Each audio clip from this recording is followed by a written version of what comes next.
Hello hi అండి, welcome to Parvati's kitchen. ఈరోజు మన పార్వతీస్ కిచెన్లో లంచ్ రెసిపీస్ ఏంటో చూసేద్దామండి. వేడివేడిగా ఉడుకుతున్న అన్నం అన్నమాట, వైట్ రైస్. ఇంకా నెక్స్ట్ వచ్చేసి ఈరోజు స్పెషల్గా పార్వతీస్ కిచెన్లో వంకాయ కొత్తిమీర కారం అనేది తయారు చేశానండి. ఈ వీడియో మన ఛానల్లో ఉంది, ఇందాకే పోస్ట్ చేశానండి. ఒకసారి మీరు మన ఛానల్ని విజిట్ చేయండి.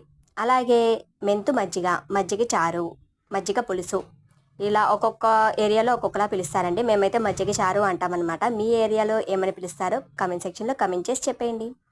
అంతేనండి, ఈరోజు మన పార్వతీస్ కిచెన్లో లంచ్ రెసిపీస్ ఇవన్నమాట. మరి మీరు ఏం లంచ్ రెసిపీస్ ప్రిపేర్ చేశారో నాకు కమెంట్ సెక్షన్లో తప్పకుండా కమెంట్ చేయండి. మన వీడియోస్ నచ్చినట్లయితే మీకు ప్లీజ్ ఒక లైక్ చేయండి. అలాగే మీ ఫ్యామిలీ అండ్ ఫ్రెండ్స్కి కూడా షేర్ చేయండి. మీరు చేసే ఆ ఒక లైక్ షేరింగ్ వల్ల నాకు మంచిగా సపోర్ట్ అనేది లభిస్తుందండి. Please do subscribe and support to Parvati's kitchen channel. మరొక వీడియోలో మళ్ళీ కలుద్దాం. Thank you.